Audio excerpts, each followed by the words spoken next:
Abbaan taayitaa bunaa fi shaayii Itoophiyaa mootummaa Xaaliyaanii fi baankii daldalaa Itoophiyaa waliin ta'uudhaan waliigaltee liqii oomishtootaa fi dhiyeessitoota bunaa deeggaruu danda'u ifoomsan. Haaluma kanaan mootummaan Xaaliyaanii damechaaf liqii yeroo dheeraa yuuroo miliyoona 10 heeyyameera. Waltajjii waliigalteechaa irratti kan argaman ministeera qonnaa Dr. Girmaa Amantee guddina hawaas-dinagdee Itoophiyaatiif oomishaa fi oomishtummaa bunaa guddisuun murteessaa ta'uu kaasanii waggoottan 5 darbanitti jijjiiramoonni qabatamoon gama kanaan mul'atu. Improving coffee production and productivity is crucial for Ethiopia's socio-economic development.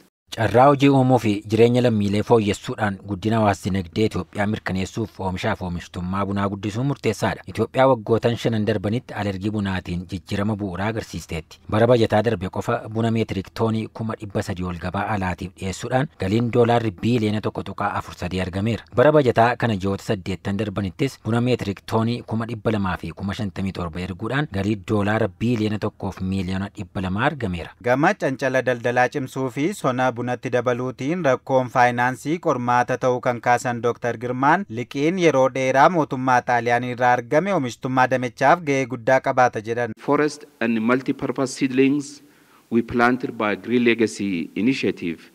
Billions of improved coffee seedlings have been planted. Sagantaa shaaraa magariisaatiin biqiltuuwwan misooma bunaa fi qonna walitti hidhataaf oolan dhaabneerra. Dhiibbaa jijjiirama qilleensaa qolachuuf oomishaaf oomishtummaa guddisuufis biqiltuuwwan bunaa sanyii fooyya'aa ta'an biiliyoonaan dhaabneerra. Ta'us hojiin kun hirmaannaa qaama dhimmi ilaallatu hunda kan gaafatudha. Itoophiyaanis bulchiinsa misooma bosonaa waaraa ta'ee fi mancaatii bosonaa dhaabuuf ejjennoo jabaa qabdi. Hanqinni tajaajila faayinaansiif teekinooloojii oomishtoota bunaa fi qaamota dhimmicha irratti bobba'anii ni jira. Dhiyeessiin liqii kunis rakkoo faayinaansii qaamolee cancala sona bunaa irratti hirmaatan kanneen sadarkaa garaagaraa irra jiran hiikuuf kan qophaa'edha. Daayirektara Eejensii Walta'iinsa Misoomaa Xaaliyaanii kan ta'an Maayikal Mooraanaan gama isaaniin mootummaan Xaaliyaanii cancala daldalaa cimsuu fi misooma buna Itoophiyaatti sona dabaluuf deeggarsa taasifamuuf fedhii agarsiisuunsaa biyyoonni lameen kutannoo guddina waliiniif qaban kan agarsiisudha jedhan. Ethiopia's coffee sector is not just an economic pillar.